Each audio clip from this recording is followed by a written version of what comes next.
Okay guys, welcome back. Unang-una sa lahat, magandang umaga uli. Well, ito papunta na tayo sa ating munting bukid para ihatid yung gamit sa pagkukumpuni yung linya ng ating tubig. Ayan, in a few minutes nandun na rin tayo.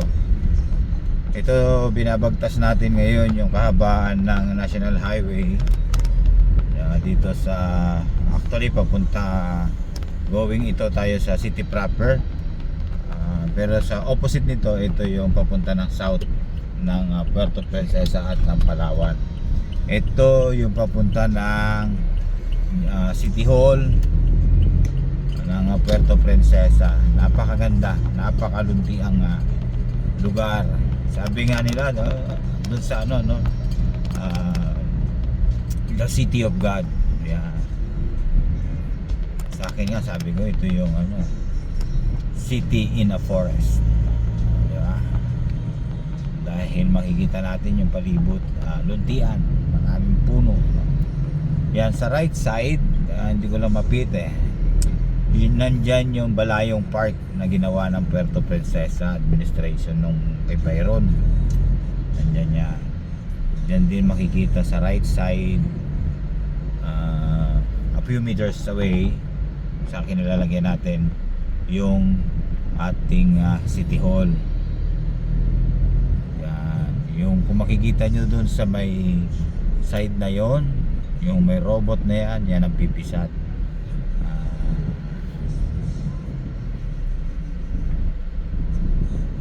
School ng mga technical courses, vocational courses. Yan. Yan yung sa niliguan ng mga dalawang sasakyan na yan. Yan yung papunta ng City Hall, and then sa corner na ito nandito yung Justice Hall. And sa baba niyan, kung saan dyan tayo nag-aral ng ating kolehiyo. Dyan tayo nagtapos ng ating kursong fisheries. Yan. So sa unahan din yan, nandyan yung ating munting bukid. So dati nung nag-aaral ako ng college, walang tao rito, madalang pa, marami rito noon, unggoy, mga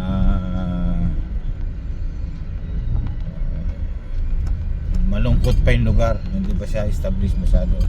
Mga 1990, 1990 to 1995. Yan ang college life ko. Dito yan ako. Pero hindi ganito ka-develop pa. Ngayon, ito yung daanan na yan. Yan yung gate na ng WPO sa una ng konti. Dati yan, wala ito. Daan tao lang.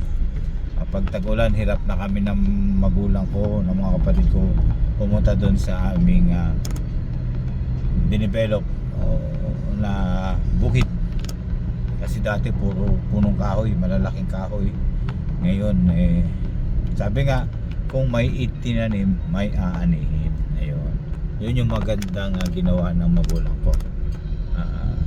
Kala ko nga noon pahirap sa amin, pero hindi pala. Pinakinabangan namin. Kaya shout out sa tatay ko na nasa kabilang mundo na, nasa piling na ng ating Ama sa Langit. Salamat ng marami dahil pinalaki nyo kami ni nanay ng maayos. Yan. Ngayon kung makikita nyo, grabe no, dami ng bahay. Pero dito sa loob nito may makikita ka pang bukid.